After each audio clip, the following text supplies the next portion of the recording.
जय हिंद साथियों, study with Ramakar YouTube channel में आप सभी का स्वागत है। हम लोग गणित विषय पर अध्ययन कर रहे हैं, जिसमें हम लोग प्रतिशत की 3 क्लास पढ़ चुके हैं। यह हमारी चौथी क्लास है। इसमें हम लोग एग्ज़ाम की दृष्टि से बहुत ही महत्वपूर्ण प्रश्न जो हैं, जो अक्सर एग्ज़ाम में पूछे जाते हैं, उन पर चर्चा करेंगे। तो चलिए देखते हैं। पहला क्वेश्चन है, कह रहा है फलों के मूल्य में 30% की कमी करने पर उसकी बिक्री 40% अधिक हो जाती है। इससे विक्रय मूल्य पर क्या प्रभाव पड़ेगा। कह रहा है फलों के मूल्य में 30% की कमी कर दी जाती है तो उसकी बिक्री 40% अधिक हो जाती है, तो इसके विक्रय मूल्य पर क्या प्रभाव पड़ेगा। तो कोई चीज़ अपने आप में 100% होती है, 100% थी पहले, उसमें 30% की कमी कर दी गई, यानी कि 30% की कमी कर दी गई तो कितना बचा, 70 बचा। किस में कमी की गई, 100 में कमी की गई। और फिर 40% की वृद्धि कर दी गई, उसकी बिक्री 40% अधिक हो जाती है, यानी कि 40% वृद्धि हो जाती है। तो पहले 100 था, अब 40% की वृद्धि हो गई, कितना हो गया, 140। किस पर, 100 पर। तो हल कर लीजिए, 2 से जो 2 जीरो कैंसिल, 1 जीरो ये, 1 जीरो ये, 2 जीरो ये कैंसिल, 14 सती 98। जो चीज़ पहले 100 की थी वो अब 98 की हो गई, यानी कि अब 98 की हो गई है। पहले कितने की थी, 100 की, यानी कि -2% की कमी हो गई। तो ऑप्शन इसका डी बिल्कुल सही हो जाएगा। अगर दूसरे टाइप से हल करना चाहें तो इसको दूसरे टाइप से भी हल कर सकते हैं, बहुत ही आसान हो जाएगा। इस पर हम पिछली क्लास में चर्चा भी किए थे कि अगर वृद्धि और कमी की बात की जाए या वृद्धि की बात की जाए, कमी की बात की जाए, तो उसके लिए एक फार्मूला बताए थे, जिसमें था जैसे x% plus y% plus xy% अपान में 100, ये फार्मूला था। इस फार्मूले में अगर इसको रखेंगे तो 30% की कमी होती है, यानी कि -30, 40% अधिक हो जाती है, प्लस का 40 प्लस -30 इंटू 40 अपान 100। 40 से 30 घटाओ, कितना बचेगा, 10, 4 3 12, यानी कि 120,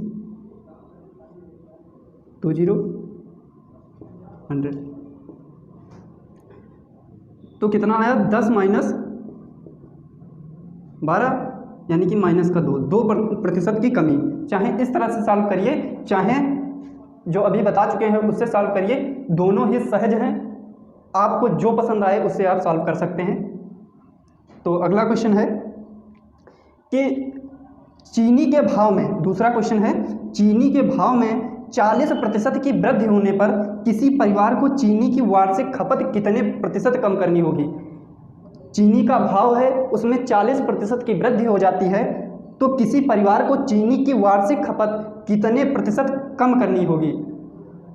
तो देखते हैं, यानी कि पहले 100% थी, चीनी का भाव जो था वो पहले 100% था, अब बढ़ करके कितना हो गया, 140 हो गया। अब कह रहा है किसी परिवार को चीनी की वार्षिक खपत कितने प्रतिशत कम करनी होगी। तो इन दोनों में अंतर कितने का है, 40 का, और खपत कितनी हो गई, 140 हो गई। इसको 100 तक लाने के लिए क्या करना होगा, 140 से तुलना कर दीजिए, और प्रतिशत बनाने के लिए 100% से गुणा कर दीजिए। 1 जीरो से 1 जीरो कैंसिल, 2 दूनी 4, 2 सती 14, यानी कि 200 अपान 7%, 7 दूनी 14, 14 6 20, 7 अटी 56, 56 4 60, यानी कि 4/7, 28.4/7% जो है उसको अपनी वार्षिक खपत में कमी करनी होगी। तो कौन सा ऑप्शन इसमें सही है, 28.4/7, यानी कि ऑप्शन बी बिल्कुल ही सही हो जाएगा। आई होप आपको ये क्वेश्चन समझ में आ रहे होंगे। अगर आपको ये वीडियो पसंद आ रही हो तो प्लीज़ वीडियो को लाइक करें। अगर आपने अभी तक हमारे चैनल को सब्सक्राइब नहीं किया है तो प्लीज़ हमारे चैनल को सब्सक्राइब कर लें, ताकि, और बेल आइकन को भी दबा लें, ताकि आने वाली समस्त वीडियो का नोटिफिकेशन आपके पास शीघ्रता से पहुंच सके। तो अगला क्वेश्चन देखते हैं। क्वेश्चन नंबर 3 है कि किसी वस्तु के भाव में 20% वृद्धि होने पर उस वस्तु की खपत कितने प्रतिशत कम कर दी जाए ताकि खर्च ना बढ़े। कह रहा है कोई वस्तु है उसमें 20% की वृद्धि हो जाती है, तो उस वस्तु की खपत में कितने प्रतिशत की कमी कर दी जाए ताकि खर्च ना बढ़े। तो पहले थी 100, अब 20% की वृद्धि हो गई तो कितना हो गया 120। इन दोनों में अंतर कितना है 20 का। कह रहा है कितने प्रतिशत कम कर दी जाए, यानी कि 120 को 100 तक लाना है, तो तुलना कर दीजिए। किससे तुलना करेंगे 120 से कर दीजिए। प्रतिशत बनाने के लिए 100% से गुणा कर दीजिए। एक जीरो से एक जीरो कैंसिल, 2 कम 2 2 छन 12, 100/6% काट लीजिए। 6 कम 6 4, 6 4 10 40 हुआ, 6 6 36, 36 4 40, 4/6%। 2 दूनी 4 2 3 6, यानी कि 16.2/3%। ये आपका सही उत्तर हो जाएगा। तो कौन सा ऑप्शन इसमें है, option number B. Option number B इसका सही हो जाएगा। आई होप आपको ये क्वेश्चन समझ आया होगा। अगला क्वेश्चन 4 कह रहा है चीनी के मूल्य में 10% की कमी होने पर, चीनी है, चीनी का मूल्य कुछ है, उसमें 10% की कमी कर देने पर कोई गृहिणी है वो 1116 रुपये में 6.2 किलो चीनी अधिक खरीद लेती है। चीनी का घटा हुआ मूल्य प्रति किलोग्राम कितना है, यानी कि कोई मूल्य था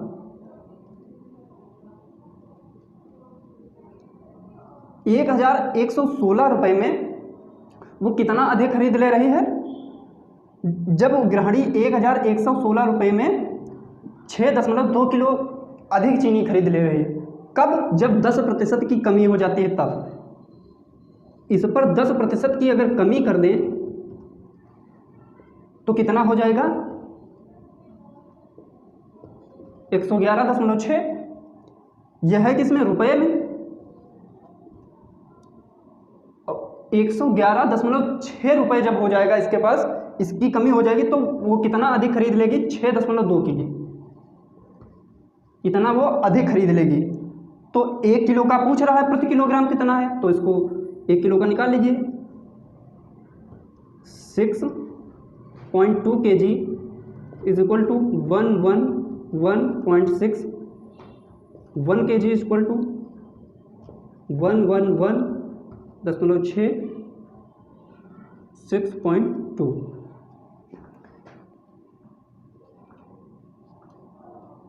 काट दीजिए, 2 तियाँ 6, 2 एकम 2, 2 पंचे 10, 2 पंचे 10, 2 अट्ठी 16, 31 एकम 31, कितना बचा 4 2, यानी कि 248, 31 अट्ठे 248, यानी कि 18 रुपये। 1 किलो चीनी का मूल्य कितना हो गया 18 रुपये। तो ऑप्शन डी इसका सही आंसर हो जाएगा। आई होप आपको ये क्वेश्चन भी समझ में आया होगा। थोड़ा सा टफ है, लेकिन अगर समझने का प्रयास करेंगे तो समझ आ जाएगा। केवल इसकी भाषा थोड़ी सी टफ लिखी है कि चीनी के मूल्य में 10% की कमी होने पर कोई गृहिणी 1116 रुपये में 6.2 किलोग्राम चीनी अधिक खरीद लेती है। तो ये जो 1116 रुपये है, इसमें 10% की कमी कर देंगे तो कितना हो जाएगा 111.6 रुपये। तो 111.6 रुपये में वो कितना अधिक खरीद ले रही है 6.2 kg अधिक खरीद ले रही है। तो 1 किलो की वैल्यू निकाल लीजिए, 1 किलो की वैल्यू निकल के आ जाएगी 18 रुपये। आई होप आपको ये क्वेश्चन समझ में आया होगा। तो अगले क्वेश्चन देखते हैं। अगला क्वेश्चन है कि यदि किसी वस्तु पर 10% कर कम कर देने पर कुल राजस्व अपरिवर्तित रहता है, इस वस्तु के उपभोग में कितने प्रतिशत की वृद्धि हुई। कहता है यदि किसी वस्तु पर 10% कर कम कर देने पर कुल राजस्व अपरिवर्तित रहता है, यानी कि बदलता नहीं है, इस वस्तु के उपभोग में कितने प्रतिशत की वृद्धि हुई। देखिए, यानी कि किसी वस्तु का मूल्य है, उस पर 10% कर कम कर देने पर, यानी कि कोई पहले वस्तु 100 की थी, उस पर 10% की कमी कर दी गई, 90 की हो गई। दोनों में अंतर कितने का है? 10 का।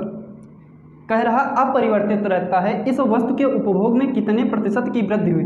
वृद्धि किसके सापेक्ष निकालनी पड़ेगी? 90 के सापेक्ष। 100% से गुणा प्रतिशत बनाने के लिए 1 0 से 1 0 कैंसिल, 100/9, 9 एकम 9, 9 एकम 9, 1/9, यानी कि 11.1/9% जो है वो वृद्धि हुई है। तो कौन सा ऑप्शन सही है? 11.1/9, पहला ऑप्शन बिल्कुल सही हो जाएगा। आई होप आपको ये क्वेश्चन समझ आया होगा। अगला क्वेश्चन छठा है, यदि जल कर में 20% वृद्धि होने पर पानी की खपत 20% कम कर दी जाए तो कुल कर में कितने प्रतिशत की कमी अथवा वृद्धि होगी? कह रहा है यदि जल कर में 20% की वृद्धि कर दी जाए और पानी की खपत में 20% कमी कर दी जाए तो कुल कर में कितने प्रतिशत की वृद्धि या कमी होगी? तो चलिए देखते हैं इसको। फार्मूले में रखकर सॉल्व करेंगे। 20 कमी कर रहा है तो माइनस का 20 प्लस 20 इंटू माइनस का 20 upon में 100, 20 से 20 कैंसिल, 2 दूनी 4 यानी कि 400/100, 2 0 से 2 0 कैंसिल यानी कि -4। ये जो -4% की कमी, माइनस चिन्ह लगा तो माइनस का मतलब कमी, 4% की कमी। तो कौन सा ऑप्शन सही हो जाएगा? ऑप्शन बी बिल्कुल ही सही हो जाएगा। आप उस टाइप से भी लगा सकते हैं, जैसे कोई 100% वस्तु है, जल है 100%, तो उसमें पहले 20% की वृद्धि करी गई 120/100, फिर कह रहा उसमें 20% की कमी कर दी जाए, 20% की कमी कर दी गई 80/100 हो गया, 2 0 से 2 0 कैंसिल, ये 2 0 से ये 2 0 कैंसिल, 12 8 96, अब पहले था 100 अब हो गया 96, तो 96 अब हुआ है, पहले था 100 तो कितना बचा? -4, यानी कि -4% की कमी। ये आपका सही आंसर हो जाएगा। आप चाहें जिस तरीके से लगाएं, दोनों ही सहज हैं। आई होप आपको ये क्वेश्चन समझ आया होगा। अगला क्वेश्चन है, किसी वस्तु के मूल्य में 20% की कटौती कर दी जाए, इसे पूर्व मूल्य में लाने हैं तो कितने प्रतिशत की कमी करनी हो, वृद्धि करनी होगी? कह रहा है किसी वस्तु के मूल्य में 20% की कटौती यानी कि कमी कर दी जाए, इसे पूर्व मूल्य पर लाने हैं तो कितने प्रतिशत की वृद्धि करनी होगी? तो मान लीजिए पहले 100 था, 20% की कटौती कर दी गई यानी कि कमी कर दी गई, तो अब 80 हो गया। कह रहा इसको पूर्व मूल्य पर यानी कि 80 से 100 पर लाने के लिए इसका अंतर निकालेंगे, कितना आएगा? 20। किसको लाने के लिए? 80 को लाने के लिए, तो 80 से तुलना कर दीजिए। प्रतिशत बनाने के लिए 100% से गुणा, 20 एकम 20, 20 चक्कू 80, 4 एकम 4, 25 चक्कू 100, यानी कि 25% की वृद्धि करनी होगी। कौन सा ऑप्शन सही है? ऑप्शन 20 का राइट है। अब देखिए क्वेश्चन 8, बड़ी ही ध्यान से समझना, बहुत ही अच्छा क्वेश्चन है। कह रहा किसी वस्तु की दलाली, यानी कि कोई दलाल है, वो किसी वस्तु की दलाली करता है, किसी वस्तु की दलाली की दर 4% से बढ़कर 5% होने पर भी एक दलाल की आय अपरिवर्तित रहती है, यानी कि कोई उसमें बदलाव नहीं होता, ना तो उसकी आय घटती है ना तो उसकी आय बढ़ती है, उसमें कोई परिवर्तन नहीं होता, अपरिवर्तित रही, उसके व्यापार में कितने प्रतिशत की कमी आई?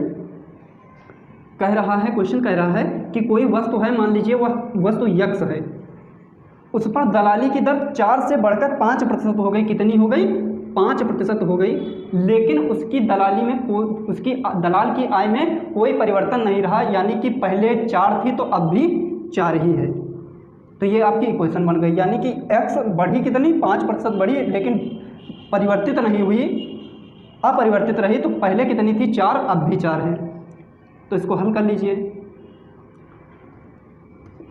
5% यानी कि 5/100, 5 एकम 5, 20 पंचे 100, x बराबर 4 दूनी 8। 80। अब 80 है, पहले कितना था, पहले था 100, अब हो गया कितना 80, तो कितने प्रतिशत की कमी आई, पहले था 100 यानी कि -20, 20% की कमी आई। तो ऑप्शन कौन सा सही हो जाएगा, डी ऑप्शन बिल्कुल ही सही हो जाएगा। तो आई होप आपको ये क्वेश्चन भी समझ में आए होंगे। तो चलिए अगले क्वेश्चन देखते हैं। अगला क्वेश्चन है कि पटसन के भाव में 20% की कमी आने पर इसका भाव 800 रुपये प्रति कुंटल हो गया। इसका प्रारंभिक भाव प्रति कुंटल कितना था, यानी कि पटसन है, पटसन के भाव में 20% की कमी आने पर इसका भाव 800 रुपये प्रति कुंटल हो गया। इसका प्रारंभिक भाव प्रति कुंटल में कितना था, तो देखते हैं कि इसका पहले भाव था 100, 20% की कमी आई यानी कि 80 हो गया। तो कह रहा कमी आने पर इसका भाव 800 हो गया, यानी कि 80 की वैल्यू दे रखी है हमको 800। 80 की कितनी बार गुणा करें कि 800 प्राप्त होता है, तो आप कहेंगे कि 10 बार 80 की गुणा करिए तो 800 प्राप्त होगा। यानी कि जो चीज़ 80 में थी उसकी वैल्यू 800 है, तो जो 100 में थी 100 का 10 गुना कर दो 1000, यानी कि उसका प्रारंभिक भाव जो था प्रति कुंटल कितना था, 1000। तो ऑप्शन डी इसका सही आंसर हो जाएगा। आई होप आपको यह क्वेश्चन बहुत ही बेहतर तरीके से समझ में आया होगा, बहुत ही सरल भी है। अगला क्वेश्चन है, खाद्य तेलों में 25% की वृद्धि होने पर एक गृहिणी को अपनी तेल की खपत कितने प्रतिशत कम करनी होगी कि इस मद पर खर्च ना बढ़े। यानी कि खाद्य तेल हैं, सरसों का तेल, रिफाइंड, वैसे भी आजकल बहुत महंगा है, तो वही बात चल रही है कि खाद्य तेलों में 25% की वृद्धि कर दी जाए कि एक गृहिणी जो है वो अपनी तेल की खपत कितने प्रतिशत कम कर दे कि इस मद पर खर्च ना बढ़े, कि उसको जो तेल यूज कर रही है पहले की अपेक्षा कुछ कम यूज करे ताकि खर्च ना बढ़े। तो देखते हैं, तो मान लीजिए पहले वह 100% तेल यूज कर रही थी, जब वृद्धि हुई तो कितना हो गया, 125। तेल का जो मूल्य था वो पहले 100 था, वृद्धि हो गई 125 हो गया, तो 100 कितने का अंतर, 25 का अंतर। कह रहा है अपनी तेल की खपत में, एक गृहिणी अपनी तेल की खपत में कितने प्रतिशत की कमी करे, यानी कि 25 होगा, 125 होगा, 125 को 100 तक लाने में, यानी कि तुलना किससे करनी है, 125 से। तो जिससे तुलना करनी है उसको नीचे रखेंगे और प्रतिशत बनाने के लिए 100% से गुणा कर देंगे। 25 से कम 25, 25 पंचे 125, 5 एकम 5, 20 पंचे 100, यानी कि 20% की कमी कर दे अगर गृहिणी, तो तेल के मूल्य पर मतलब कोई खर्च नहीं बढ़ेगा। ये हो गया, तो 20% किस ऑप्शन में है, ऑप्शन नंबर सी। तो सी ऑप्शन बिल्कुल ही सही हो जाएगा। आई होप आपको ये क्वेश्चन बहुत ही अच्छे तरीके से समझ में आया होगा। अगर आपको यह वीडियो पसंद आ रही हो तो प्लीज़ वीडियो को लाइक करें और अपने दोस्तों को भी शेयर करें। अगर आपने अभी तक हमारे चैनल को सब्सक्राइब नहीं किया है तो प्लीज़ हमारे चैनल को सब्सक्राइब कर लें और बेल आइकन को भी प्रेस कर लें, ताकि आने वाली समस्त वीडियो का नोटिफिकेशन आपके पास सबसे पहले प्राप्त हो जाए। अगला क्वेश्चन की बात करें तो कह रहा है किसी वस्तु के कर में 20% की वृद्धि होने पर इसकी खपत में 20% की कमी कर दी गई। इस वस्तु के कुल कर प्राप्ति में 4% की वृद्धि हुई या 4% की कमी हुई या 5% की वृद्धि हुई या 5% की कमी हुई, ये आपको बताना है। तो हम लोग इस क्वेश्चन को फार्मूले में रखकर जल्दी से सॉल्व कर लेते हैं। तो वृद्धि हुई यानी कि 20 और यहाँ पर कमी हो रही यानी कि -20 प्लस 20 इंटू -20/100, 20 से 20 कैंसिल, 2 दूनी 4 यानी कि 400 बटा 100, 2 जीरो से 2 जीरो कैंसिल यानी कि -4, यानी कि 4% की क्या हो रही है, माइनस आ गया तो कमी हो रही है, कमी हो रही है। तो किस ऑप्शन में 4% की कमी हो रही है, बी ऑप्शन बिल्कुल सही हो जाएगा। आई होप आपको ये क्वेश्चन समझ में आ रहा होगा। अगर आपको दूसरी तरीके से लगाना हो तो आप इसको दूसरी तरीके से भी लगा सकते हैं। हालांकि मैं बता चुका हूँ फिर भी बता दे रहा हूँ कि पहले मान लीजिए 100 था, 20% की वृद्धि करी गई तो 120 हो गया, किसमें 100 में। और फिर 20% की कमी करी जा रही है तो 20 पहले 100 था, 20% की कमी करी जा रही है यानी कि 80 हो गया। किससे कमी करी जा रही है? 100 से। तो 2 जीरो से 2 जीरो कैंसिल, 1 जीरो से 1 जीरो, ये 2 जीरो कैंसिल, 12 8 96। जो चीज़ पहले 100 की थी अब वो 96 की है, तो 96 माइनस 100 यानी कि -4। ऐसे भी आप सॉल्व कर सकते हैं और फार्मूले में रखकर भी आप सॉल्व कर सकते हैं। जैसे आपको समझ में आ जाए वैसे आप सॉल्व करके, मेन मकसद है कि क्वेश्चन को जल्दी से लगाना और राइट आंसर को प्राप्त करना। तो आप चाहे इससे लगाए चाहे इस वाले मेथड से आप लगा सकते हैं। अगला क्वेश्चन है, एक आदमी 45 रुपये में एक कॉपी बेचता है तथा 4% लाभ कमाता है। एक आदमी जो है वो 45 रुपये में एक कॉपी बेचता है और कितना लाभ कमाता है? 4% का लाभ कमाता है। वह एक पेंसिल बॉक्स बेचता है 80 रुपये में तथा उस पर 20% का लाभ कमाता है। यदि वह प्रतिदिन 10 कापियाँ तथा 6 पेंसिल बॉक्स बेचे तो 2 सप्ताह में वो कितना प्रॉफिट गेन करेगा, कितना धन कमाएगा? प्रॉफिट नहीं पूछ रहा है, कितना धन कमाएगा। तो इसको देख लेते हैं। कह रहा है 45 रुपये में बेचता है, 4% लाभ कमाता है, यानी कि 45 में अगर वो बेच रहा है तो कितना लाभ कमा रहा है? 4%। और कह रहा है कि 80 रुपये में बेच रहा है तो 20% लाभ कमा रहा है, 20% लाभ कमा रहा है। कह रहा है 10 कापियाँ बेचे, 6 पेंसिल बेचे। कापियाँ कितनी बेच रहा है? 10 कापियाँ बेच रहा है। पेंसिल कितनी बेच रहा है? 6 पेंसिल बेच रहा है। और कह रहा है कितने सप्ताह तक? 2 सप्ताह तक बेचे, तो 2 सप्ताह में वो कितना कमा लेगा? तो 2 सप्ताह में कितने दिन होते हैं? 14। तो 14 से गुणा कर देंगे, इसको जोड़ दो। इतना आपको करना है। चलिए सॉल्व कर लेते हैं। 0 से 0 कैंसिल, 2 तियाँ 6, 2 पंचे 10, 5 इंका 5, 5 को 20, 4 तियाँ 12 8, ये इधर 96 हो गया। इधर सॉल्व कर लेते हैं। 1 0 से 1 0 कैंसिल, 5 9 45, 5 दूना 10, 2 दूनी 4, 9 दूनी 18, इधर 18 हो गया। ये 14 इंटू 18 और 96, 8 6 14, 9 1 10 1 11, यानी 114। 14 चक्कू 56, 14 1 14, 14 5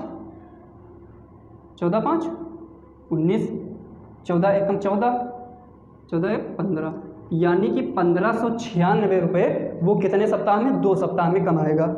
तो किस ऑप्शन में 1596 है? ऑप्शन नंबर डी, यानी कि ऑप्शन डी बिल्कुल ही सही हो जाएगा। आई होप आपको ये क्वेश्चन समझ में आए होंगे। अगर आपको ये वीडियो पसंद आया हो तो प्लीज़ वीडियो को लाइक करें, और यदि आपने अभी तक हमारे चैनल को सब्सक्राइब नहीं किया तो प्लीज़ सब्सक्राइब कर लें। अपने दोस्तों को भी शेयर कर दें ताकि वो भी गणित को बहुत ही आसानी से सीख पाएँ।